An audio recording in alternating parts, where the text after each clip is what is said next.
Hey everybody, I'm Eric Oberembt, and you're listening to Be Authentic or Get the Fuck Out. We talk about real shit, what's on our minds, and don't give a fuck if it makes you feel a little uncomfortable. So sit back, strap in, and get ready for some real shit. Hey everybody, welcome back to another episode of Be Authentic or Get the Fuck Out. I'm your host, Eric Oberembt. Today is an exciting day. This is our first morning podcast. This is our first recording in the morning. So if I look like I just woke up, it's because I just fucking woke up. But today's exciting. We're down here in Houston again, and I got my friend to drive up. I always say that I live in Houston, but everybody's like, motherfucker, you don't live in Houston. Like, you live way outside of Houston. Like, it's an hour away for everybody that comes up to see us. But I got my friend Mikey Lucas to come up and see me. Hey, Mikey. What's up, brother? How are you, brother? Great, dude. Man, thanks for being here. Yeah, thank you. Like, super exciting. We didn't even know a while ago that we lived in the same area, right? And I just happened to be looking on social and saw something that you were in Houston, and I texted you and was like, fuck are you doing in Houston? You're like, I live here. I'm like, so do I. It's like, we need to get together. We need to hang out. We need to talk. And we were just talking before the show, and I actually did an episode on your old podcast the other day. But what's funny is that you'll probably air on mine before I ever air on yours. That's correct. And it only buffered out 97 times. Remember, we kept having internet issues and shit. Oh my gosh, dude. The struggles of running a podcast. Yeah. Like, how do you pay for the fastest internet, fastest technology, and then internet just takes a shit. Yes, yeah. That's why we like doing it in person. Then we can record it. We can make it look pretty, and then we can shoot it out to everybody. A lot easier that way. Yeah. So thanks for coming, man. To let everybody know, we met a couple years ago. Yeah, 3 years ago now. Was it 3? Yeah. Holy shit! What event did we meet at? What was the first? Was it a circle event? I mean, I saw you at Door Con. Okay. Before I got into the circle, okay. I saw you there. You're wearing the coat, and I was like, "Oh, this guy's." Had the big red coat on. Oh yeah, that's hilarious. Yeah, you looked like you were not just security, but that you were running the whole show. It was a big fucking coat too. It did not fit. I'll never forget that. I still have it in my closet. Yeah, you were like the investor of the event or something, dude. I was like, I don't know who this guy is, but and I couldn't have felt more out of place. Really? No, I couldn't have felt more fucking out of place. When I joined the circle with Sam and those guys, I definitely felt like I didn't belong. And that's something we talk about here a lot, is just having that, not feeling comfortable in your own skin sometime, and whatever. And I definitely did not feel like I belonged. And when I walked into my first group event with those guys, and we've talked about it here a lot, it was down in Mexico. And I showed up and I didn't know anybody. I mean, I didn't really know Sam, right? We had met a couple of times, but we didn't we weren't pals yet or anything. Mm-hmm. And I just showed up to Mexico on 4 days notice. He got me on the phone and fucking sold me. And he was like, just get on a plane, man. And he even broke out the whole, you can't afford not to go bullshit, right? This is exactly why you should come. Yes, you can't afford this. Because you can't afford it. And I was like, fuck, all right.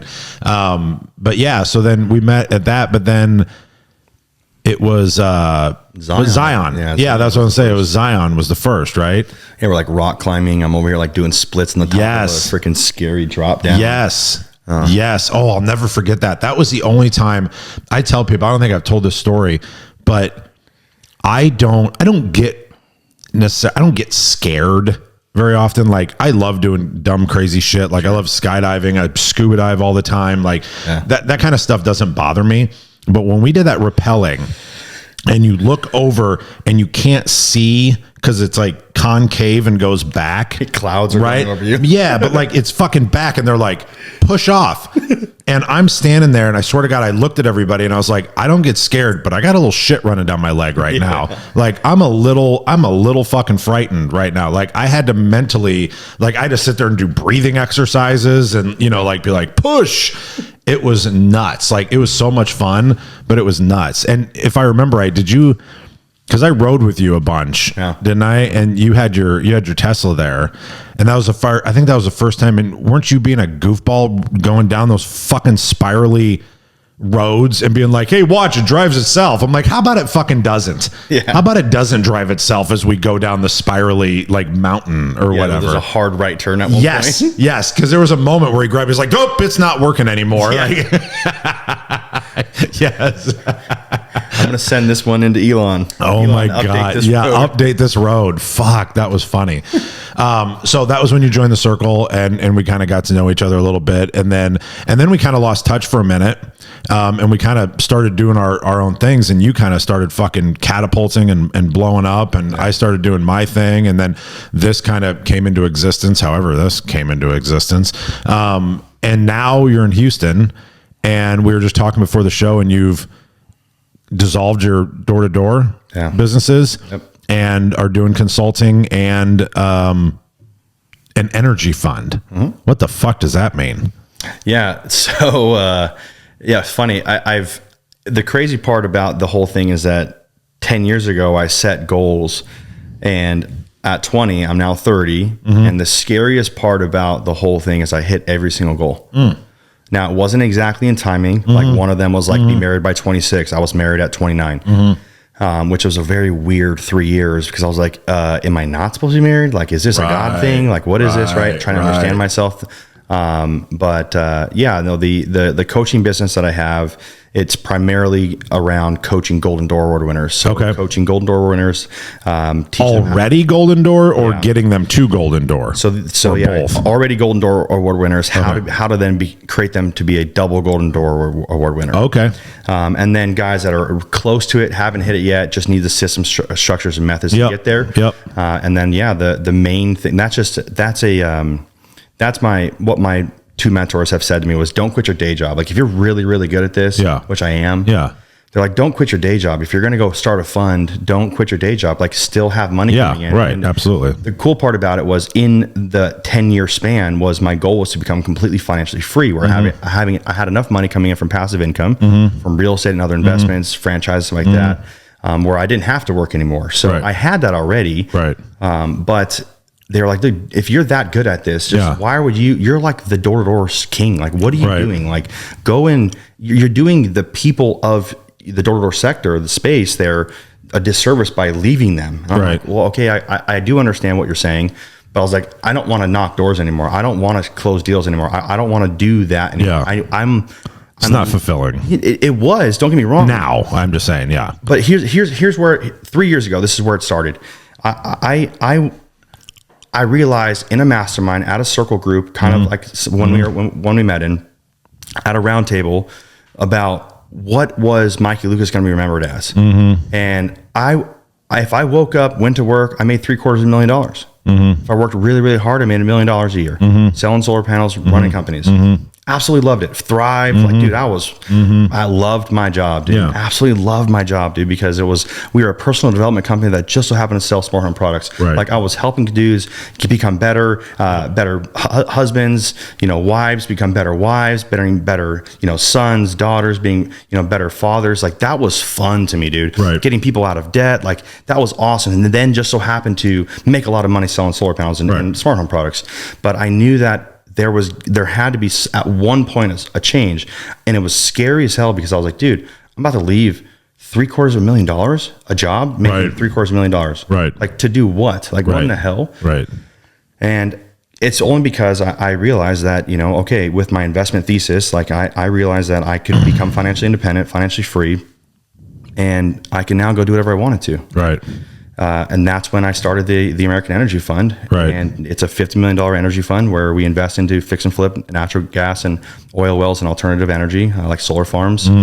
And we're solving a major problem in today's world, which is why are we in Texas where a lot of the refineries are, and we're still having $5 gallon gas and almost $6 diesel. Like it's ridiculous. So we can't, there's the ebbs and flows of the oil industry, not only that, oil and gas industry, but the energy industry. But, then you have, power bills that are gonna be going up like crazy. It's like, it's not stable anymore. Like, sure. It's not good for us to have, okay, we can be energy independent for 2 years and then go back to whatever the hell we're doing. The world economy is ran off the petrodollar. So when you understand macroeconomics, like energy is ran on everything.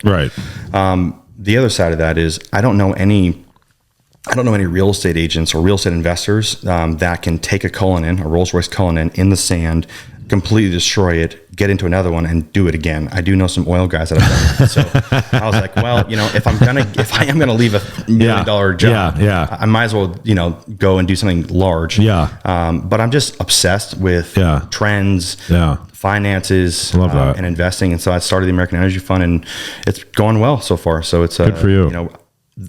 I really think that if we don't do something with private capital in the energy sector, we got so close to World War III a couple years ago.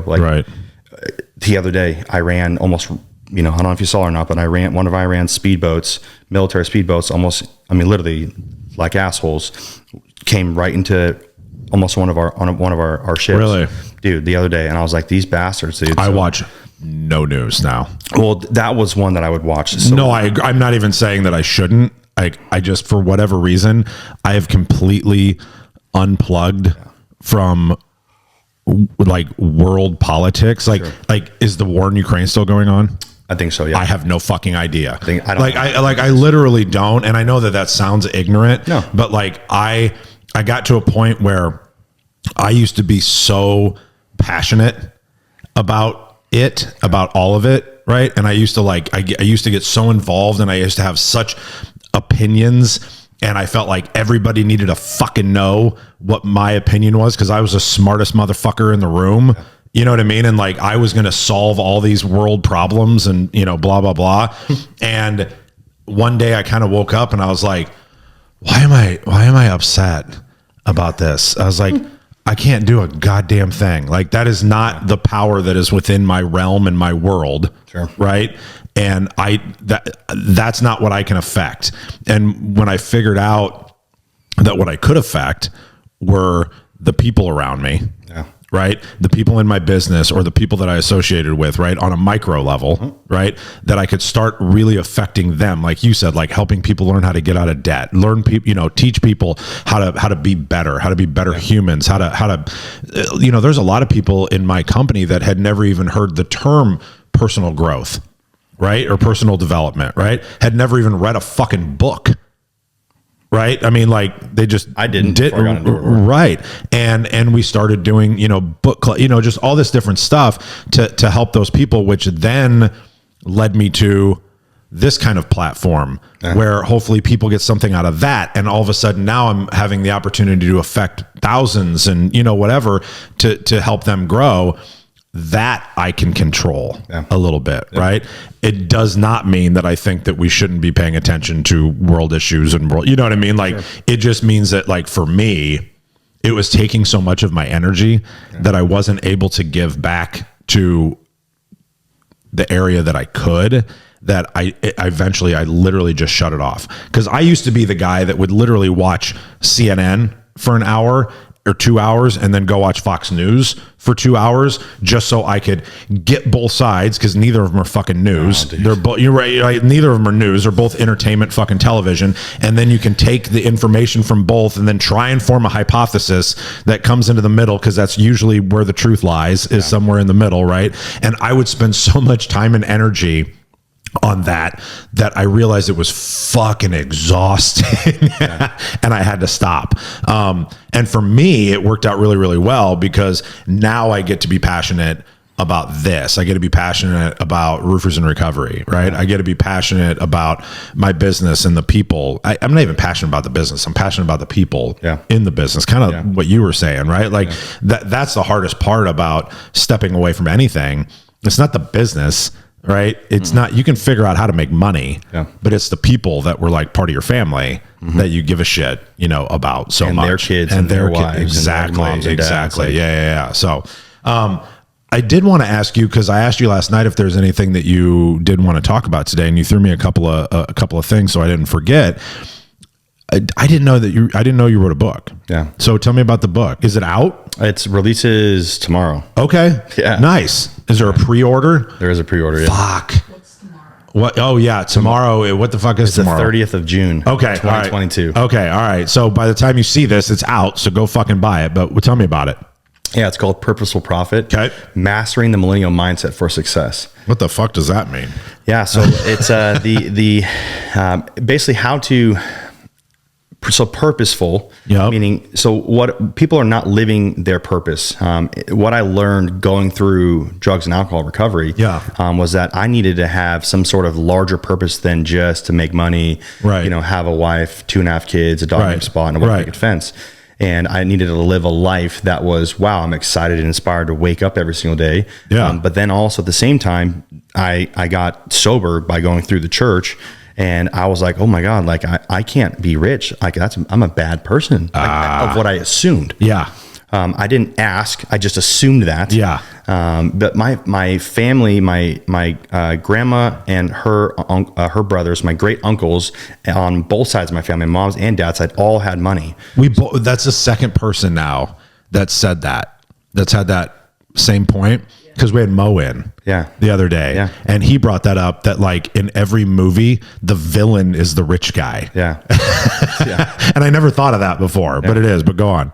Yeah. So, my family had money, but it just so happened that like, on both of my mom's and dad's side, they're no offense to my family, but like my grandma and grandpa on both sides didn't have the best opportunities, or didn't, capitalize on them, or just made it by. And, they didn't, some of my uncles and on other sides and family members got put in prison and got put in jail for certain things. So like, if anything, they played the smart route. So, understandably, I wasn't in their shoes. I don't know exactly what happened. I just know that some of my family ran with the mafia, some of my family. So, it is what it is.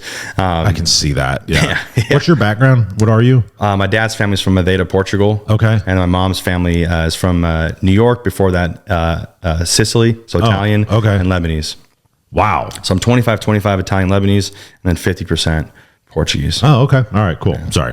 So I'm like the, it was either that or you're just really tan. So I just was trying to figure out. Like the Fabio. Yeah. Got it. Okay. So book, Purposeful. Yeah. So trying to find out what having a purpose was, is it, is your identity ultimately coming down to how much money you have or how much things you have? And I don't care about, I talk about this in the book, I don't care if you have things, I care if things have you. There's a difference between being free, like seeking sobriety, being free, and being conditioned and being locked into, hey, I can't go on a, for instance, I can't go on a philanthropy trip because I have to work for 2 more weeks. I can't take the 2 weeks off because I have to pay for my lifestyle back home. So I wanted to figure out how to adjust and change the mindsets of millennials. And there are people that are between 18 and 34, 35 years old. So can I read this book? Absolutely. Okay. and how to get them out of the dopamine rush of, the shiny object syndrome. I talk about how the American dream is dead. What our great grandparents and our grandparents that were here, if they were here, this is not their lifestyle of the American dream is not the same anymore. It's completely different. They just printed $13 trillion and then $2 trillion just got lost in the cryptocurrency market, like within the last couple of weeks. So, this idea that, you can just go put your money into Bitcoin, hedge against inflation, and then they take it all back. Like, the idea around money it's taboo. People don't want to talk about it. And I've talked about this a lot with people. I'm like, what's your end goal? What's your strategy? What's your investment thesis? What is your idea around, microeconomics? What's the housing market? And people have all their opinions. They have their ideas. But when you get down, you get further down the line, they don't really know what's going on. And I don't blame them for that, but they act like really they're educated on it, and they're not. It's unfortunate because they're gonna get their asses handed to them again. Just like they happened. It's the same, close to the same thing, similarities of what's happening in 2006, 7, and 8 is what's happening now, but we just injected $13 trillion into this thing. Like, that's like talking to an alcoholic, putting them on fentanyl and heroin and speed at the same time. Like, an alcoholic on ecstasy. You're like, what the hell? You don't think this is going to be 2008 though? No. It's different. No. And that's the thing. People are talking like, oh yeah, it's another 2008. I don't think it is. They have no clue what they're talking about. They just, or the why behind it. Exactly. So it's very different. Nobody knows. Nobody knows. No. It's very hard. The only person I know that I've read his book, The Big Debt Crisis, is Ray Dalio. If anybody wants to read a book, he the Principles guy? Principles, He came out with a couple new books. Big Debt Crisis. I didn't know he was a financial. Oh yeah, dude. I didn't know that. Oh yeah. Oh yeah. Oh yeah, I did. That was his job, wasn't it? Yeah, Bridgewater. Okay, yeah, Bridgewater. Okay, Yeah. I did read it, or I listened to it. Yeah. It was the first book that I had to listen to or read in the circle. Because I recommended it. Was it you? No shit. Yeah. Oh, that's hilarious. Okay, Yeah. Love the dude. So great book. But anyways, yeah. So it's to help millennials understand that. Yes, we want beanbags and peanut butter and jelly sandwiches with no crust when we're at work. Right. We want career fulfillment, but how do we find that? Dude, you think I'm kidding, bro? I'm not kidding. Like, dude, I've trained thousands of reps. It's really? Yeah, dude. How do you get, dude, finding out how to motivate, encourage, and keep them motivated and going. Yeah. It's like, people say, oh, well, motivation is trash. Well, okay, cool. Like, then why don't you come and run my office then, asshole? Right. So how do you keep somebody motivated, encouraged, and moving forward, and keep them inspired about the future when you live in this like me? Yeah. Like, it used to be self-love. Now it's self-loathing, self-hate. Right. And like, don't think too highly of yourself, you little prideful prick, you egotistical, cocky bastard you are. It's like, whoa, dude, like, what happened to like loving who you are? Like, would you act like that in front of your daughter? Right. Like how mean you are to yourself? Like, Jesus, to give yourself a break here. Right. So finding identity in what you have destroys people. Right. And I'm very concerned, which is why the book is out. I destroy that. The whole, your identity is in what you have, and the hopes of relying on the government with your 401k. Like, I have got a family member in New York that said he just lost the equivalent to what he purchased his first house for in his 401k 4 weeks ago, 5 weeks ago, before the stock market jumped down even more. So that being said, it's for millennials, giving them hope of what the ideas, the methods and formulas on how to actually have purpose and how to go and make a lot of money. So also to give it back.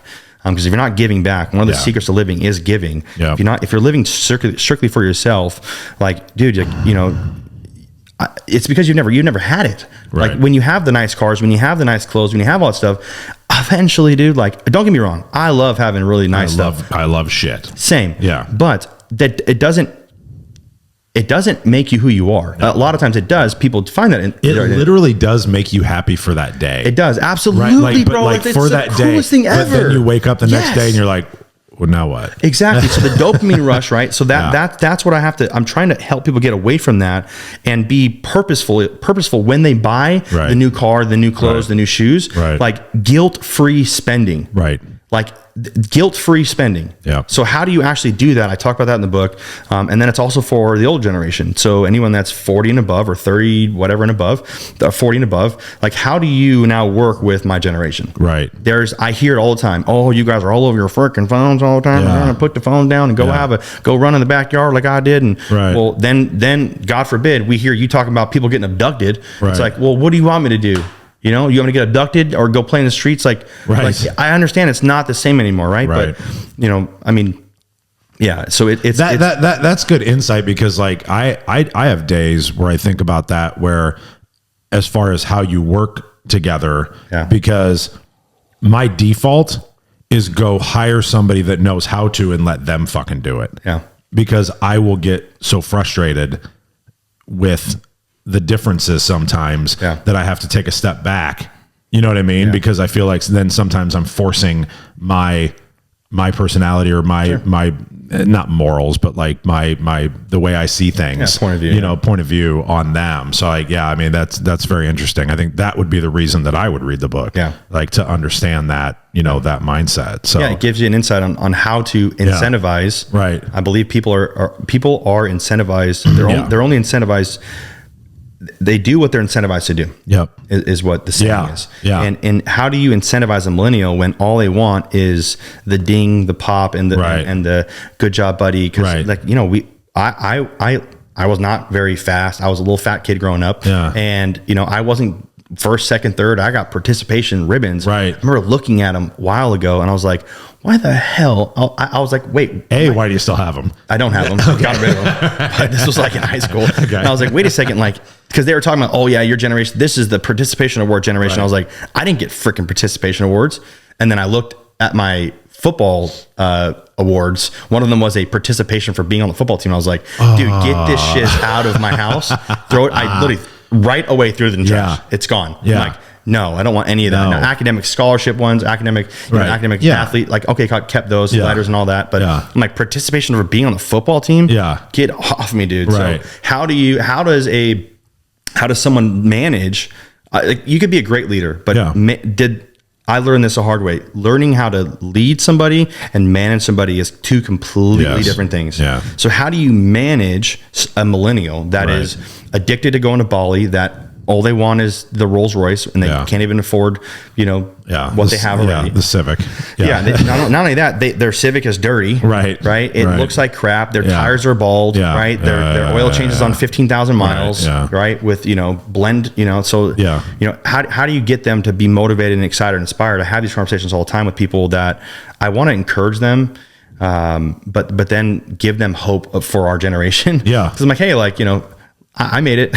Right. Like, look, and not only that, on a micro level, on a community level, I'm actually not just pointing fingers saying millennials are shitheads and they're on their phones all the time, because we are, but I make a lot of money on my phone. Sure. But I'm actually out there doing it. So I'm like, hey, look, yes, cool. I understand we are very, very annoying, shitty, lazy people, but guess what? We are the leaders of today. And guess what? If you keep talking crap on us, like, I can point out that what your grandparents and your great grandparents said about you guys in your generation. Yes, so there ain't no difference here. If you look at the similarities here and the trends here, they talk crap on you guys too. So we better figure this thing out now. Otherwise, you're not going to like that. We're having to wipe your butt talks here in a little bit. Yeah, I love that. So that's awesome. What it's about, man. Congratulations on the book. Appreciate it. That's awesome, dude. It's a whirlwind of. How long did it take you to write it? It's been a year. Okay. So there was supposed to be a pre-release 6 months ago. Ended up not working. Had to fire a company, and then went through another company and then fired them too. It's like they're like marketing companies. I've had really bad experience with marketing companies in the past. Really? Whether that's like, the whole like buying leads, or hey, we can bump your social media up, or run your podcast. I've gone through even installation companies. Like, you're a marketing company at that point. Like, these companies are not. A lot of times they don't do what they say they're going to do. Yeah. They're not probably authentic most of the time. So they need to get the fuck out. So they do need to get the fuck out. And it's a problem. So how do you tangibly work through that? So I'm excited. It's finished and good. It's being released in 2 days from today. We're filming this. Perfect. But, it'll be out by the time it's out. Well, I will buy it. So everybody else should as well. Yeah. Purposeful Profit. Purposeful Profit, Mastering the Millennial Mindset for Success. It's on Amazon right nice. Now. And is it under Mikey Lucas? Or? Yeah, Mikey Lucas. Yeah. Okay. All right, cool. Yeah. So the next thing I want to transition to, it makes me think of it because your hat. I love your hat. Be a good human. That's awesome. I want to hear, because we've talked about it a little bit, that that we're both in recovery, or we're both sober, or whatever however you want to describe it. I don't know if I really know your story.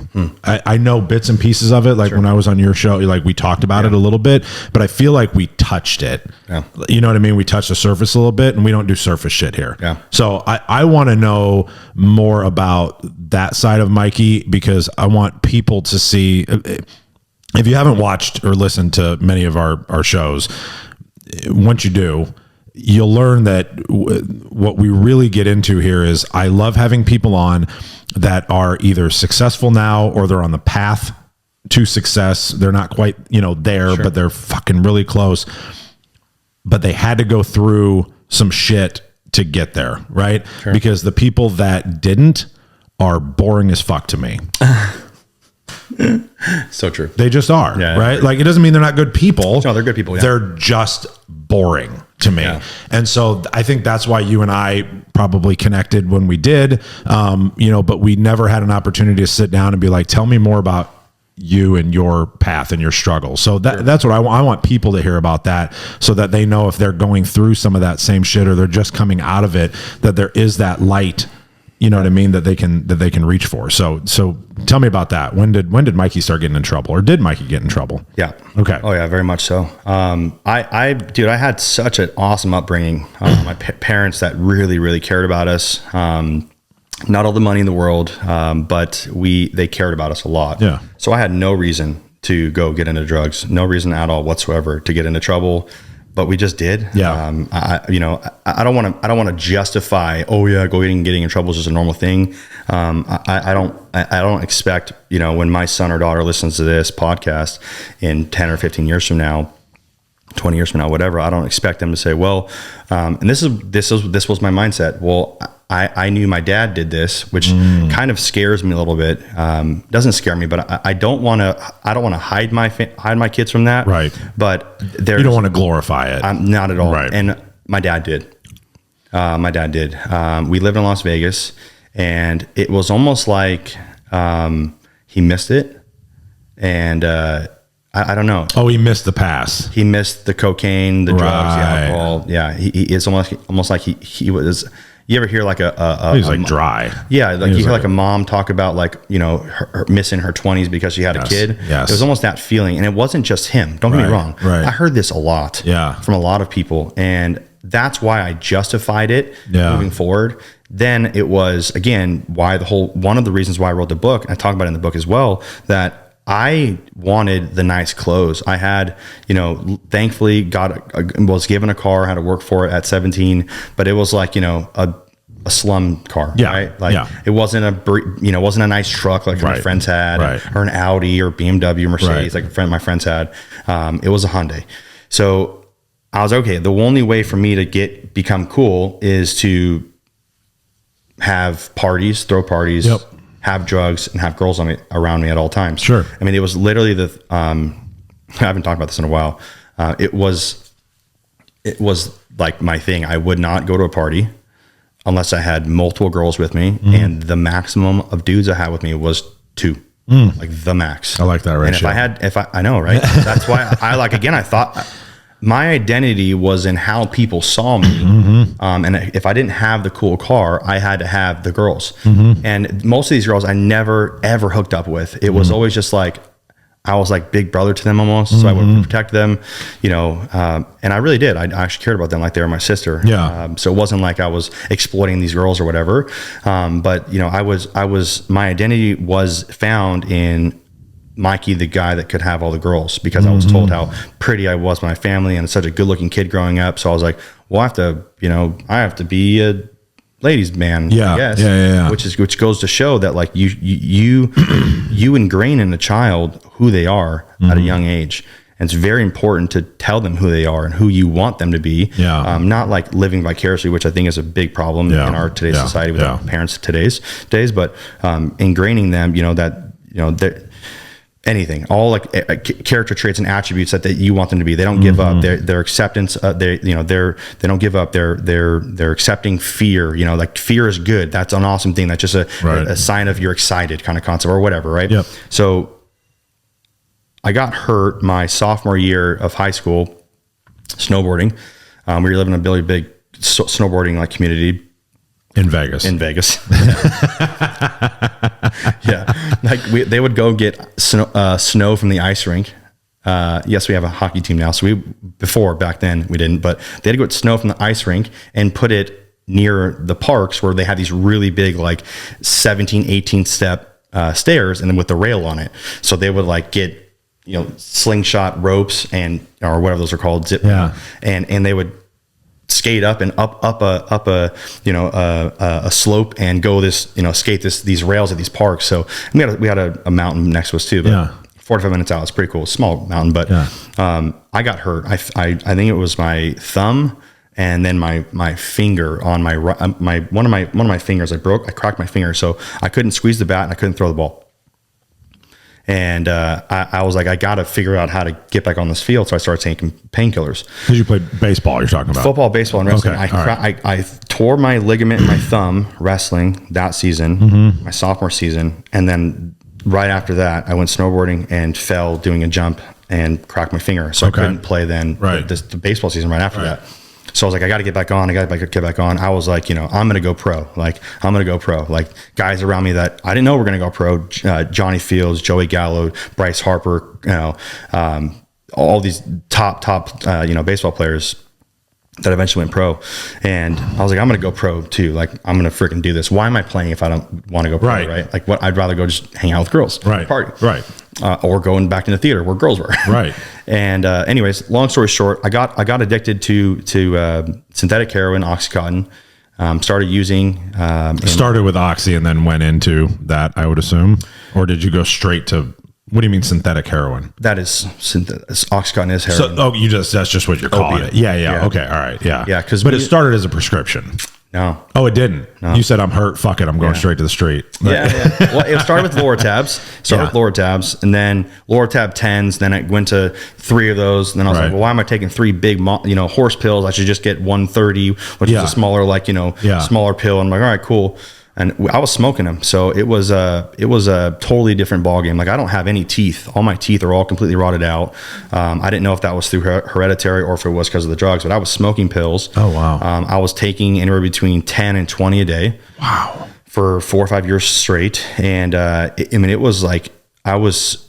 You want to talk about how motivated a drug addict is. Like, there is nobody that's lazy, a drug addict that's lazy. Like, they're waking up like ready to go. Yeah. Or an alcoholic. Like, they got to get that next. Yeah. How do I find it? Yeah. So at that point, it would have enough on me and would, had enough for the guys that were around me too, was, distributing at that point. Then multi-state distributing up to Reno, to Utah, to California. And I was running, I had a team under me. I had guys working for me the whole 9 yards. It was my first real business that I ran. Yeah. Best entrepreneurs were drug dealers at one time. It was weird because most of the time with a lot of the kids that were there, I was like, man, what are you doing here? Like, what are you doing in my car again? Right. Like, you're better than this. Like, what are you doing? It was really weird because I was like, why am I isn't this anti-business? Like, these guys are literally addicted to this. They need it physically and mentally. I'm basically destroying my business, but I was like, for some reason I cared. I didn't know why. Right. And so I was taking 600 milligrams of Oxycontin a day. Fuck. And I should be dead. At a certain point, my parents broke up in 2009. I was taking Xanax as well. I literally forgot majority of my senior year because I wanted to on purpose. I tried committing suicide twice through overdose. Wow. It's hard because I knew at the time I didn't want to remember a lot of it, so I was taking Xanax on purpose. It's weird because some of them end up coming back up, or people will talk about it. I'm like, I don't remember that. Really? And there's times where I remember, but a lot. Have you done weird therapy stuff to bring any of it back up? Yeah. Yeah. Okay. Yeah. And again, it's nothing. I was the same person right. today. I wasn't like a crazy. Right. I was I just didn't want to remember it, man. I was numb. I didn't have a hard upbringing. My parents, my dad was very strict in a good way. Like, I'm going to raise my kid almost the same way, just better. Right. Like, without doing the stupid shit. But I didn't have any reason to be a drug addict. Right. I just was. And, again, I was like, one of the reasons why was, I don't think I ever told him this, but, my dad, if my dad could make it out, then I'll make it out. Right. And is he still alive? He's still alive. Okay. But since then, right now, I've lost 21 friends and family to drugs and alcohol, overdose, suicide, drinking, driving, crashing, friends hanging themselves. Dude, I've spoken at 3 funerals. Fuck. It wasn't guaranteed, and I thought that it was. Right. But there's this never ending perpetual downward spiral that you're going into. You think that there's no way out, and there absolutely is. Right. But you have to figure out something to trade the habit with, something that's good, that you find it something to do with your time outside of using drugs and trying to numb yourself. And it's easy for me to say because I'm 10 years out of drugs, but it was the hardest thing for 3 or 4 years. Yeah. And I don't say that I'm recovering. I say that I'm recovered. I really believe in manifestation, dude. I'm not a recovering drug addict. I am fully recovered. The old has passed away. Behold, the new has come. I am not who Mikey was in 2010. That's so funny. That's come up twice now.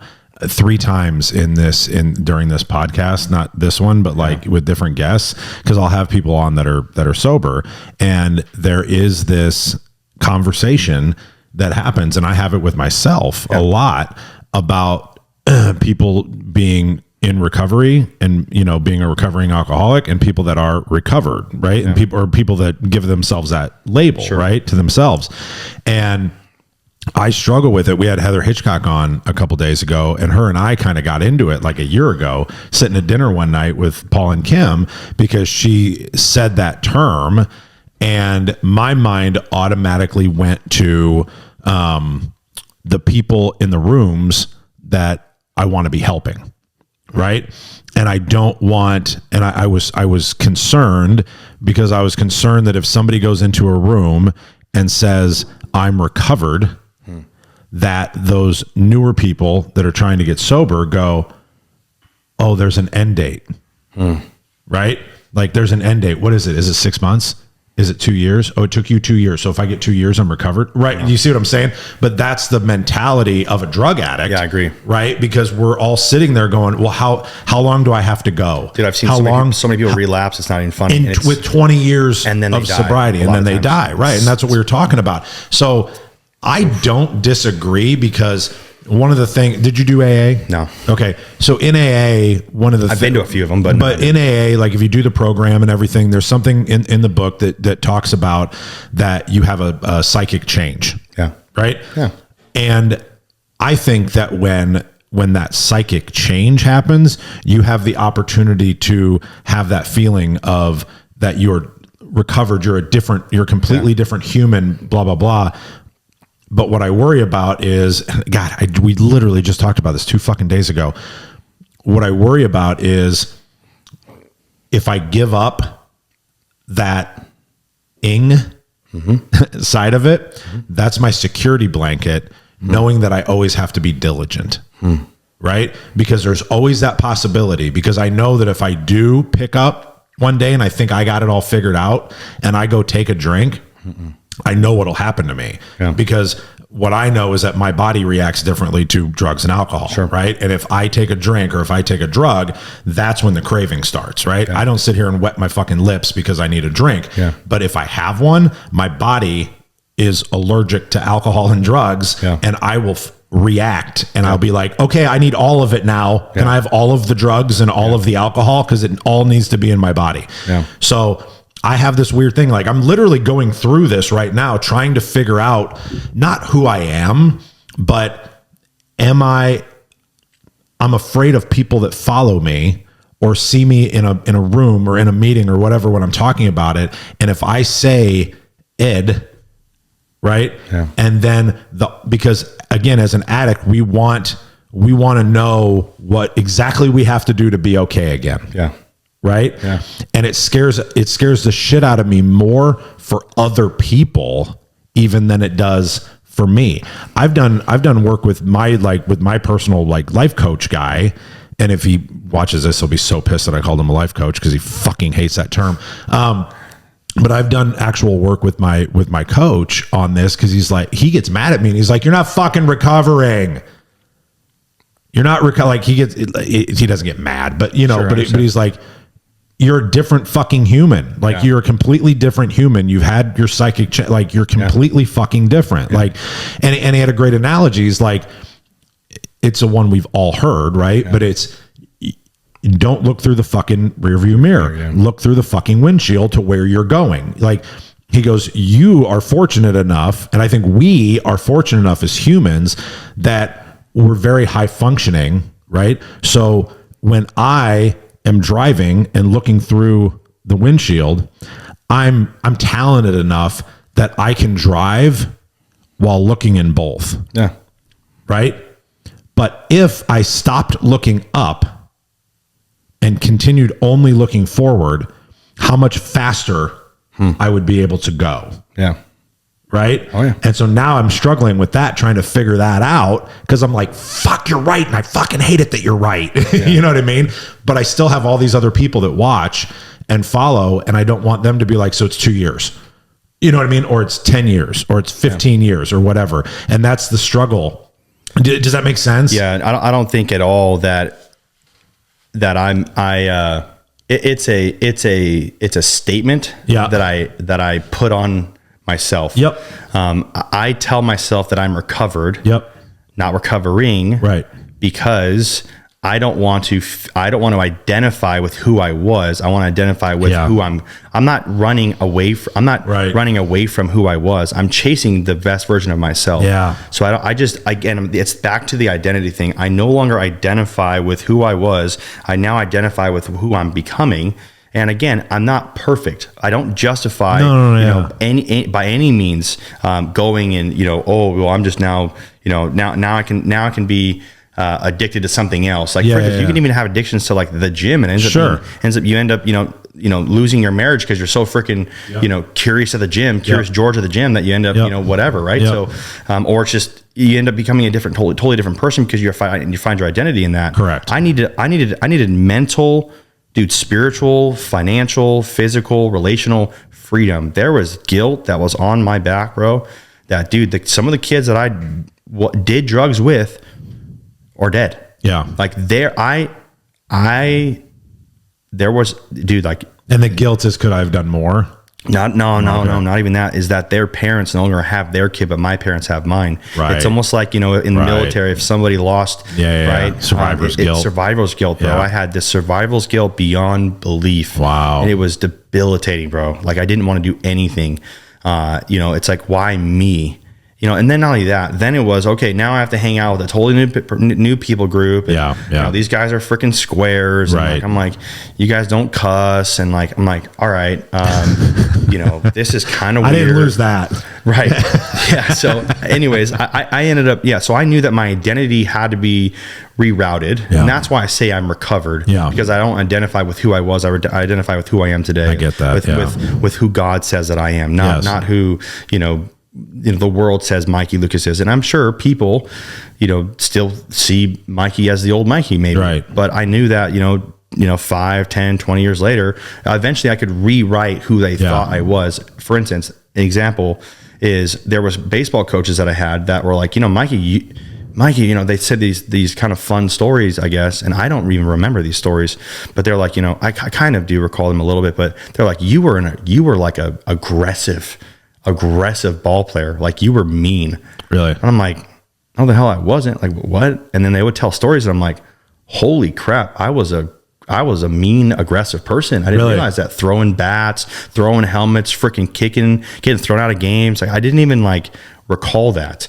But I'm like, that's who I was. This is who I am. Right. I decide who I am today moving forward. But the catch with that is that I'm never, how do you say that? Just because I'm not a drug addict doesn't mean that I'm not skeptical to doing drugs again. Right.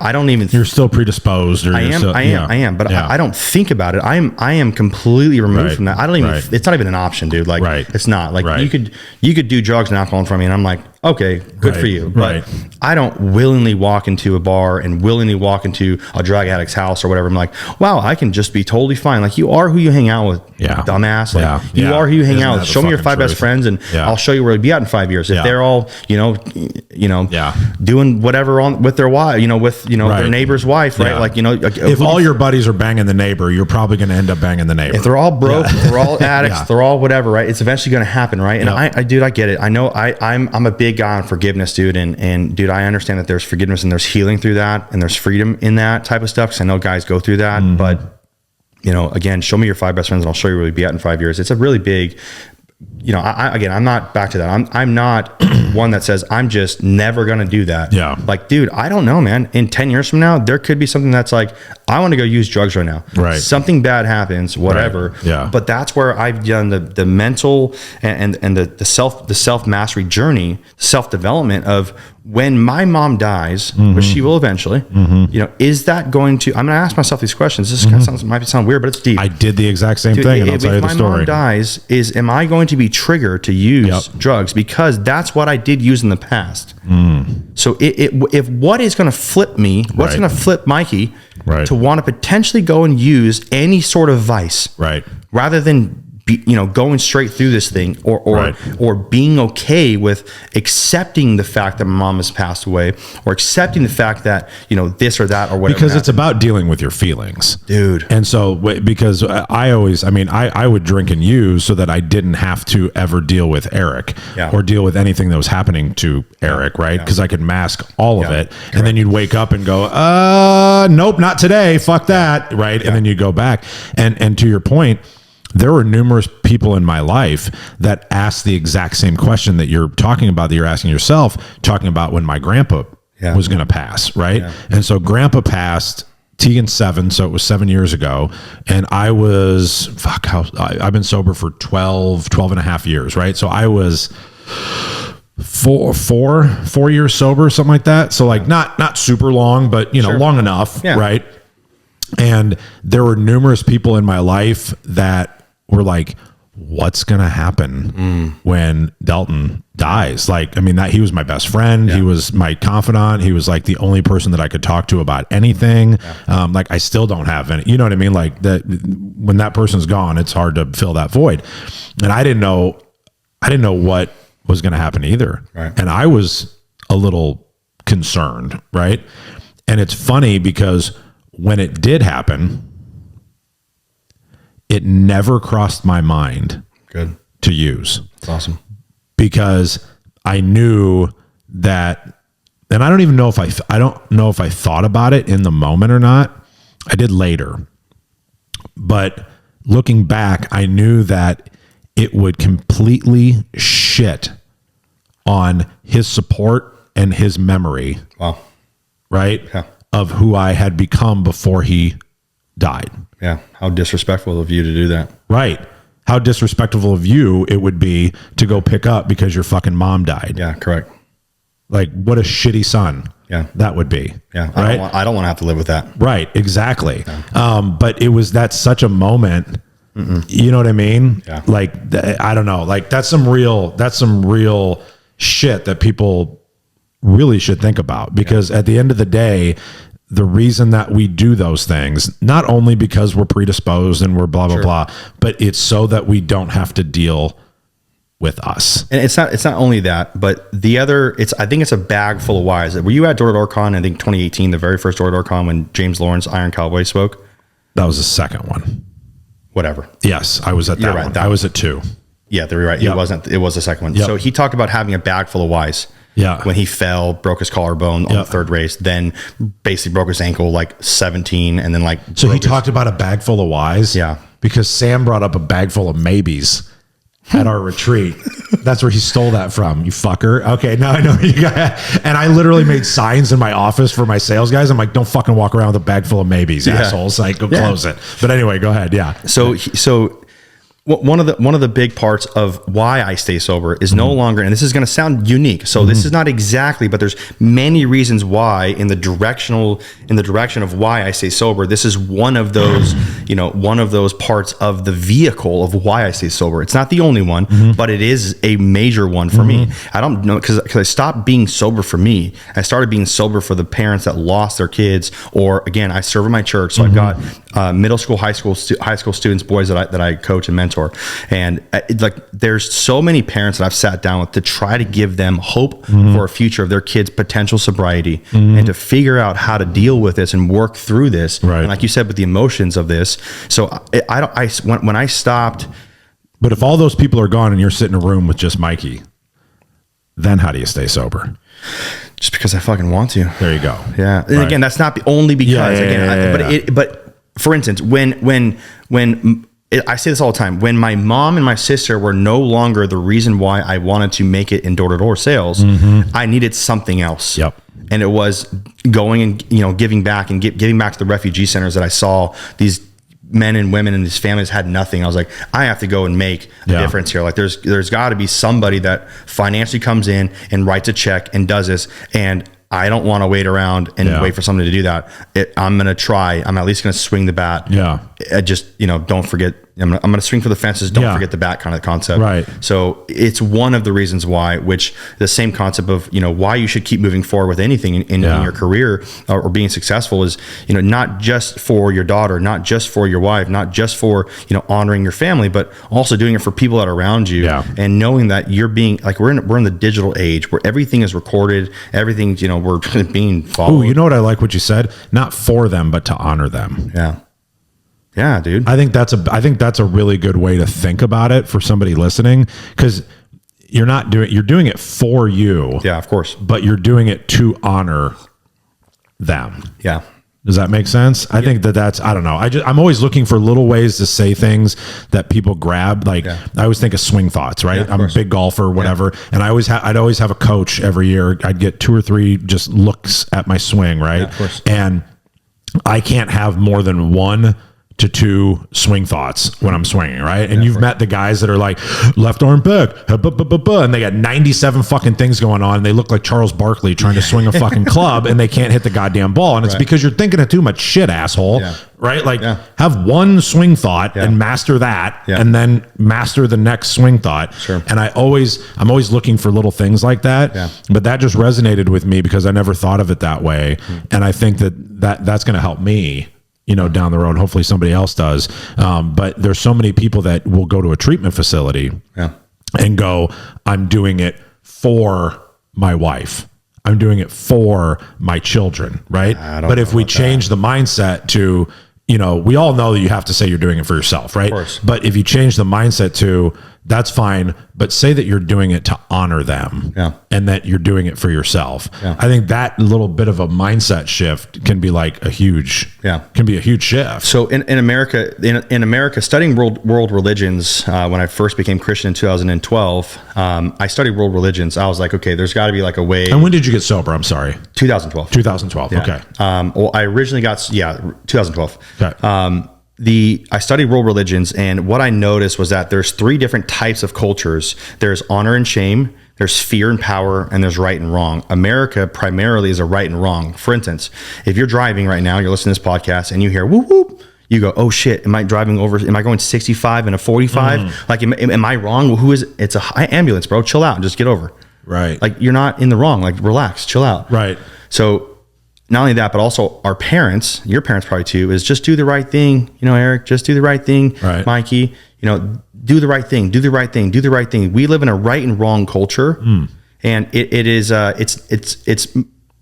in like Asian culture and mostly in Asian culture, for instance, is honor and shame. So if you bring shame to the family, you're basically kicked out. Right. You have to honor your family lineage. We're not about, America is losing, and it hasn't lost, but is losing the battle to like the family unit and bringing honor to your family. I think that it's very important that we get back to that, which is one of the reasons why I'm so focused around finances and money, and the taboo topic of money, because I know that one of the biggest reasons why divorce rates are so high in our country is because families don't understand money. And if they could get, I mean, I'm not the one who makes the statistics. I'm not the one doing that. I just got married. So it's like easy for me to say, I just got married 2 months. We're still in our honeymoon phase. But, you know, families are getting more divorced rampantly because of fights around money. Right. So how do I lower that? And that's through, again, money doesn't fix anything, but it gives you the opportunity to work on everything else. Correct. It absolutely does. It absolutely does. But it's a hard place to be, I think, if you can't see that you're able to be free in general. It's just, you know, anybody that's listening to this that has an issue with drugs, alcohol, or any sort of societally accepted addiction. For instance, like some guys, you know, even if it's alcohol, like, so they're like, oh, well, it's legal. Yeah. Well, so was slavery, bro. Right. You know, it's like, does that make it right? Right.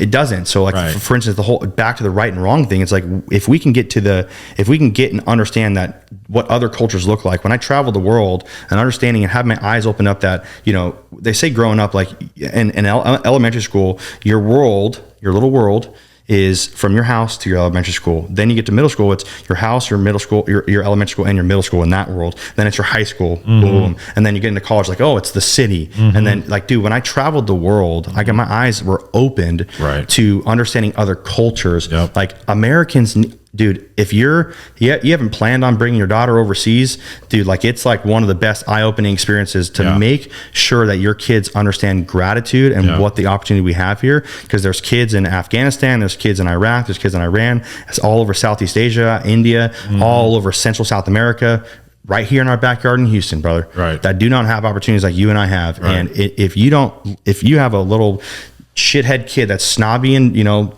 cocky because that, you know, their daddy, you know, worked his ass off. You know, I don't want to have that in my That's legacy. always my biggest fear. We've talked about that before on here.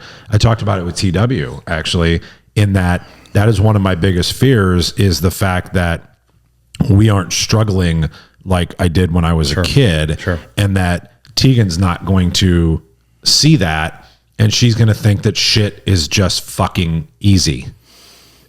It's a topic. Let me close this. Yeah, I'm sorry. I would love to talk about that. Yeah. So what the world religions taught me and world cultures was that we have right and wrong, which is what America primarily is, which is why it's like, well, why can't I stop using drugs or alcohol when it's like, I sure understand it's the wrong thing to do, right? But it's dishonoring to your family.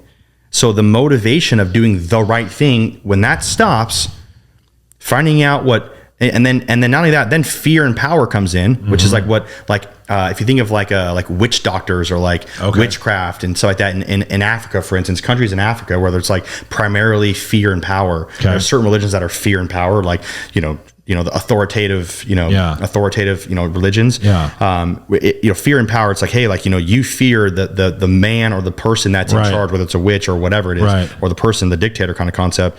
If you don't fear getting in trouble with the law, you're like, screw the law, anarchy, whatever. And that doesn't work either. Honor and shame absolutely will. Nobody wants to be publicly humiliated. Right. By that I mean also the same time being dishonoring and shameful to your family. Right. There's different things that you can use, and it's not just when right and wrong stops working for you. Yeah. Right. It's not just the right thing to do is stay sober. It's like, it's dishonoring to not only myself, but every stage I've ever spoke on, every family that I've ever sat down with on their couch and cried with, every single, son and daughter that I've ever spoke to. It's dishonoring to them. And I'm not just doing it for myself. I am doing it for me. Yeah. At the end of the day, I'm doing it for me. Right. But I'm doing it as well for so that I can give a hope and an opportunity for somebody to say, I can stay sober for 10, 20, 30, 40 years. Okay, the statistics are 3% of people that touch heroin, and I did use heroin, real heroin, black tar heroin. I did use heroin, can stay sober from that. Yeah. Like, why? No, don't. You're not a statistic. Like, you're not I get it. Oh, everything's numbers. Like, no, you're not a number. Right. Like, you're a human being. You're a human. You're not a number. You're a human. Like, the country that we live in kind of wants you to be a number, and society through school has conditioned you to be an employee, whatever, right? Not a conspiracy. You become known as your social security number. Or your credit score. Right. You're known as your identity is in your credit score. So it's, again, it rolls back to what is your identity, and what do you put your identity in? Do you put your identity in doing right and wrong? Well, at that point, what happens then? So anyways, that was what I learned through studying world religion and going to world cultures to try to understand them.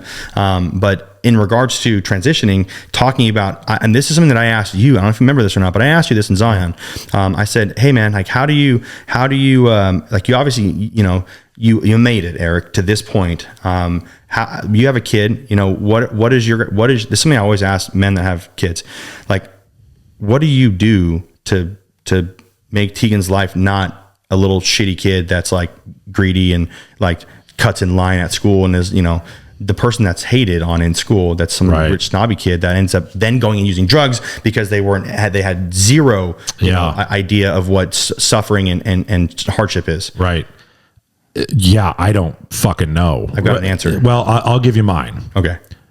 Mine is, I do a couple of different things that I think that are important to me. I grew up, to give you a little bit of insight, I basically grew up in the 60s, right? My grandparents raised me for all intents and purposes. Like, my mom and my sister were there too, but like, my grandpa raised me, which meant I didn't grow up in the 90s. Right. I didn't grow up in the 80s and the 90s. I grew up in 1956 through 1960, 70. Yeah. Right. Their point of view. And I think that definitely made me the person that I am today, because I took a lot of the lessons and the values, from that. I mean, one of the stories that I tell is, when we all graduate high school, everybody has a big senior party, right? Oh, we had a huge one, multiple. So I wouldn't know.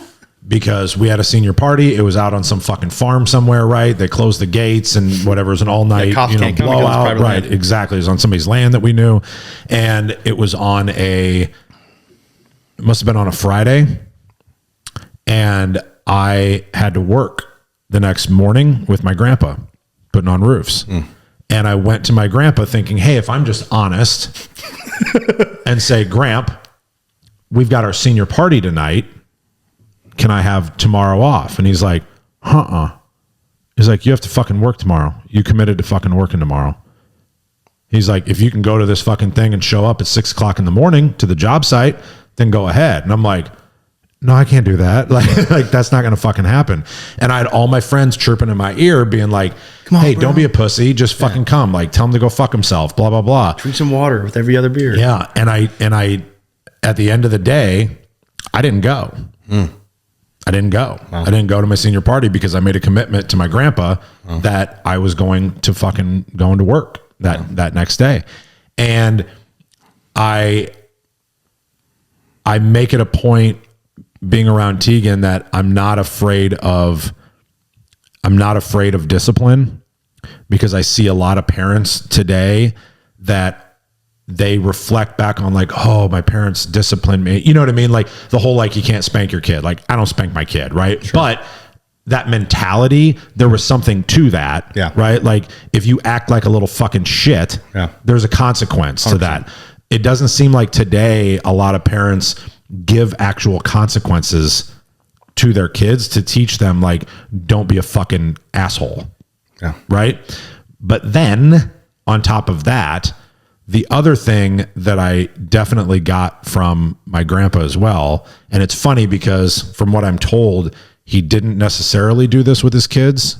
And I don't know if my family watches this, maybe they'll tell me I'm totally fucking wrong, but he definitely did with us, is I always knew how much he loved me. I always knew that. Yeah. And because of that, yeah, there was a little bit of like, I feared him a little bit, right? Because I respected him and, you know, whatever.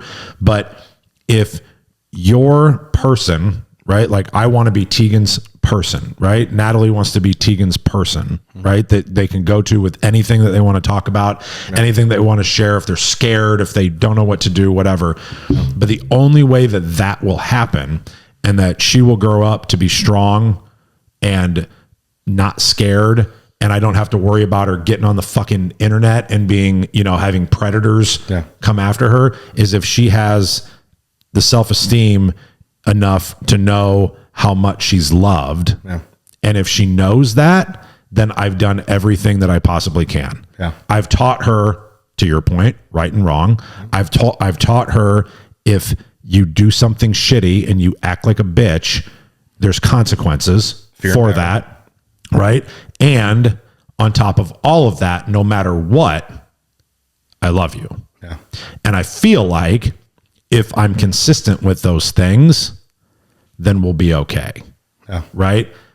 And I also have to make sure, it's really hard with an only child and she's a little girl, that I don't give her everything. As she starts getting a little bit older, I want her to earn some things. Yeah. Right? Go pick up dog shit. Yeah. Go dig a fucking hole in the backyard and then fill it back in. And then I'll give you something. You're right, Pat, right? Whatever. But I'm not, but I want to, and she's getting to that age now where like that has to start now. Like at 3 or 4 years old, like, what are you going to do? Fucking do the dishes, right?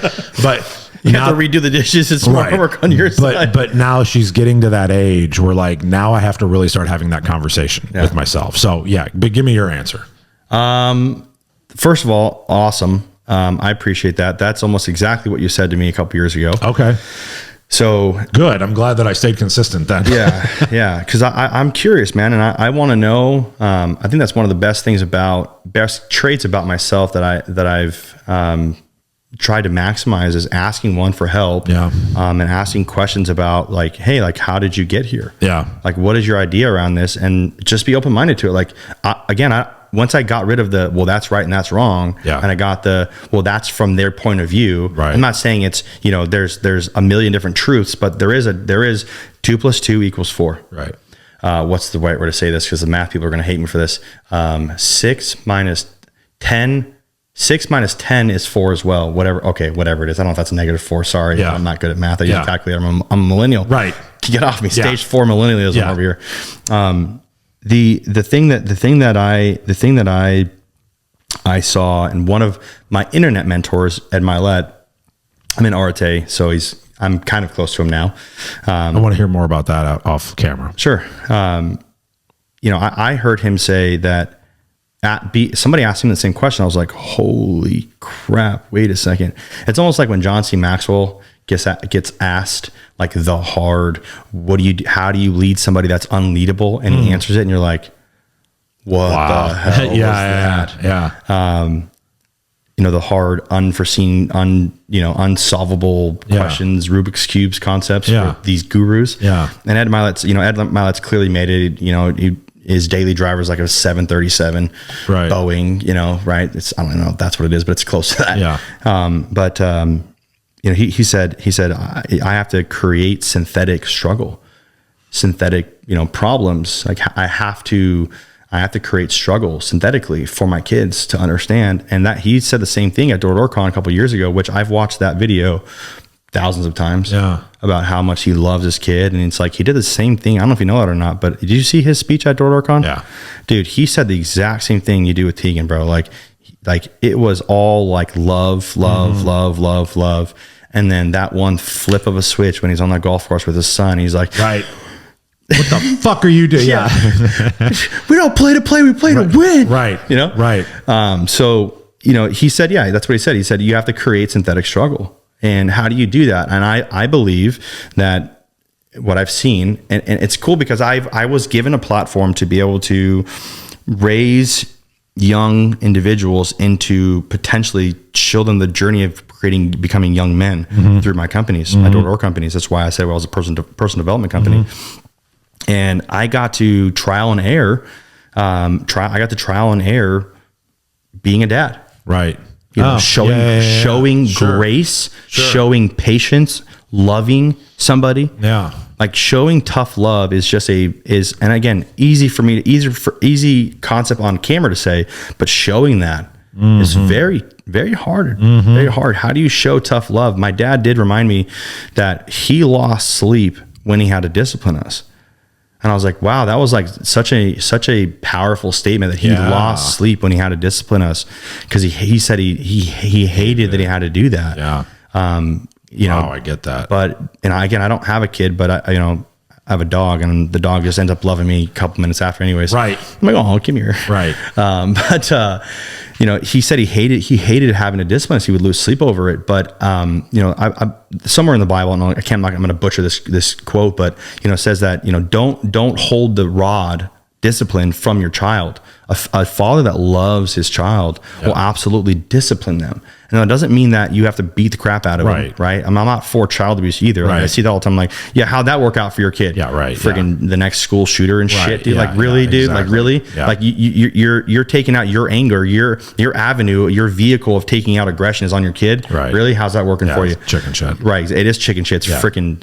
It's very bad. So, anyways, creating synthetic struggle, and to be able to figure out how to incentivize Tegan to do what you want her to do, meaning, and people would actually, it's funny because people would actually hate on me all the time for this. Like when I was dating Ryan before we got married, like I had this idea of what a perfect marriage looked like. Of course you did. Like, why not?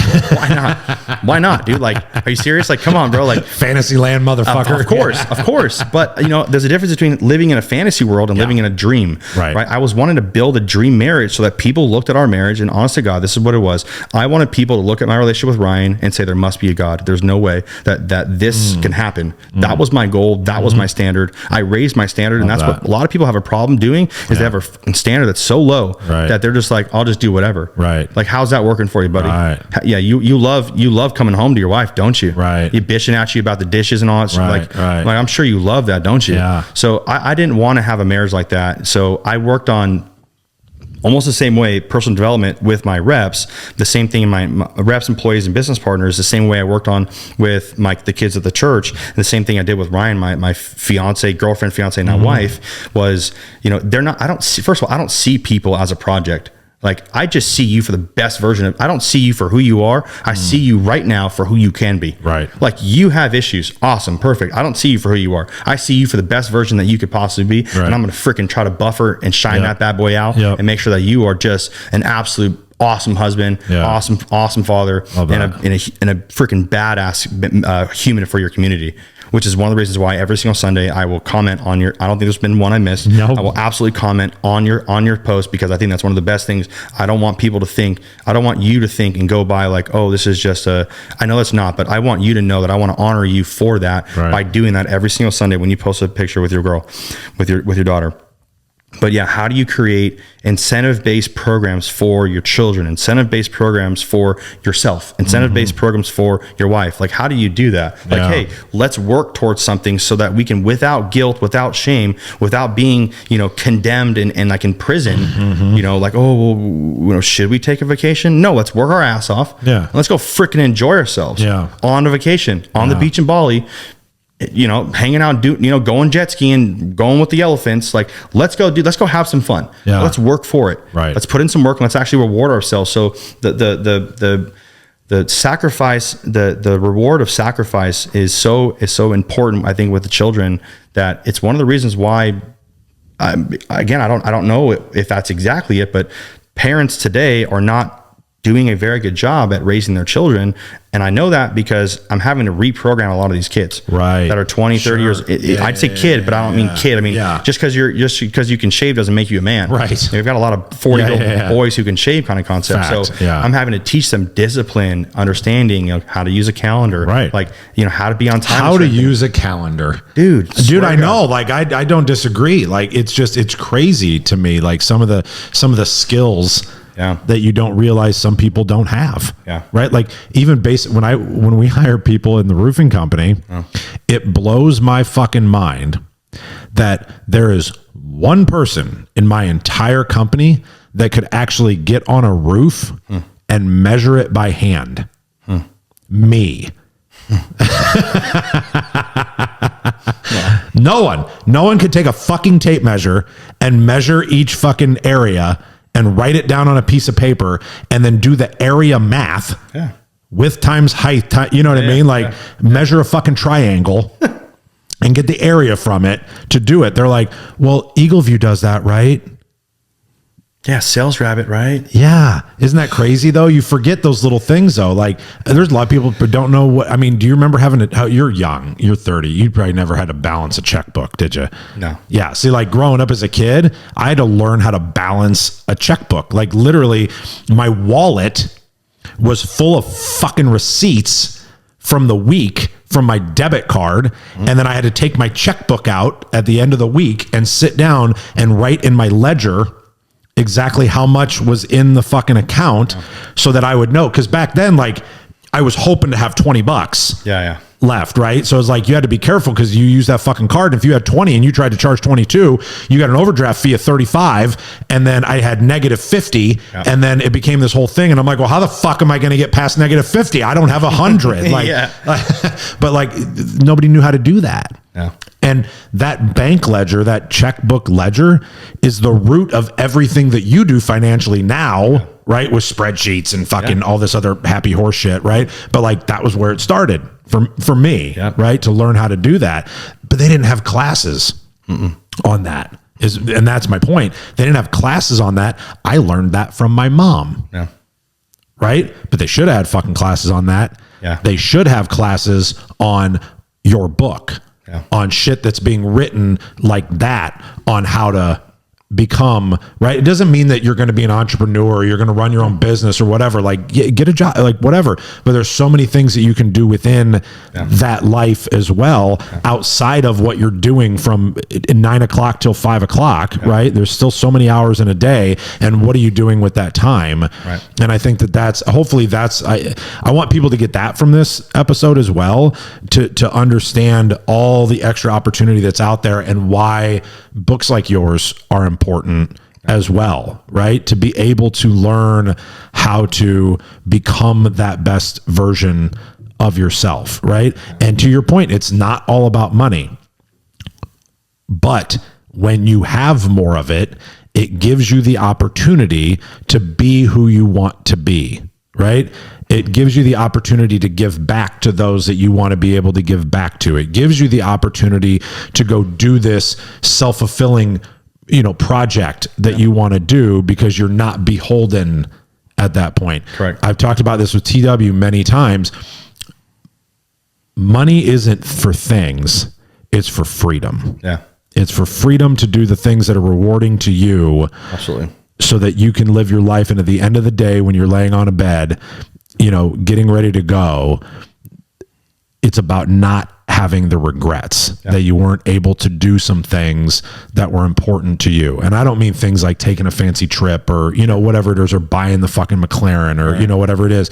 It's about, man, I really wish I could have helped more people. Yeah. And that's why, to end this, that's why. So when I started this podcast, I met with 2 or 3 different people that asked me this question. And they said, what's the purpose? What's the point? And I was like, fuck, I don't know, man. Like, I just want to bring really cool people on that I want to get to know better, and that other people probably wouldn't even have known that they wanted to get to know better. And hopefully they learned something from it.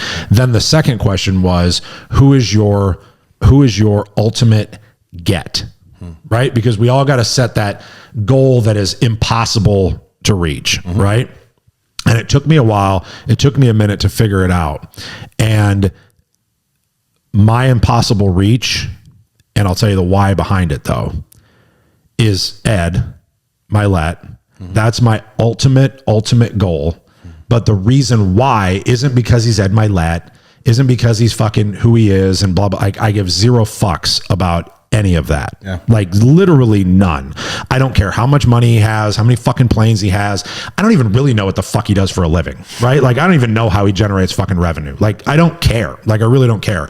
The reason that he is my ultimate get on this show or whatever is because of the story of his dad. And because of the story of his dad that I heard 2 or 3 years ago, and obviously his new book that just came out is very rooted in that story. One more, yeah. But that story is how I want to continue to live my life, and I want other people to see that of how his dad changed his life at whatever age it was, 30 something, 40 something. I think it was like 40 or something. It was later in life, right? When he got sober, and that literally on his deathbed, he was answering a phone with 20 minutes to live, right? And picked up the phone and told somebody, just don't drink today. Yeah. Right? Worry about tomorrow. Yeah. Today you can make a choice not to pick up. Because sometimes that's how hard it is for people. Yeah. And that all they can do is say, today, I'm not going to drink. I'm not going to worry about next week or next year or next month, but today. And that story, I sat in the audience, and I realize I'm not unique. I'm not the only motherfucker that sat out there and had this, reaction to the story. But it was so personal to me. And I sat in the audience and I cried while I was listening to that story. And it made me want that for this, so that my people that are surrounded by me could get to hear that passion. And yes, I can send them to Ed, you know what I mean? And go listen to that. And I do that all the time. Right. But that's my ultimate get and my ultimate goal, because those are the kind of stories that need to be shared with the world, right? And to understand, because we do have a lot of people in recovery, that watch the show. So anyway, we've went a really long time, and I'm so happy about that. Like, you never know when you start an interview if it's going to last 20 minutes, 30 minutes, you know what I mean? Or you're going to run out of steam. And she's like, what are you going to talk about? I'm like, I don't know. Mikey fucking yaps a lot. So like, we'll go for a long time. But like, I'm so happy that you came here. I'm so happy that we live in the same area. I'm so happy that we're going to get to hopefully spend more time together, get to know each other better, and figure out like why, like our whys, you know what I mean? And see each other's paths, grow and help each other in some way. Like, I have no idea how the fuck I can help you, but like, I want to be able to help you if I can. And I know that you feel the same way. Right. I'm a really bad asker though. So like, I don't ask. Like, getting sober was so hard because you have to ask for help. Right. Yeah. And that's the fucking worst. Like, and I am the worst at asking for help because I'm a figure it outer. Yeah. Right. And like, I'll figure that shit out. Let alone admitting you have a problem. Right. Yeah. Like, how fucking hard is that? But I want to I hope that relationship continues with us. And I love you being here, and I love your story. And you're just an amazing dude. So thank you very much for being here. At the end of every show, we give the guests the last 2 minutes if they have anything that they just want to land the plane with, or something we forgot about. So floor's yours if you want to close it with anything. If not, then I'll wrap the fucker up.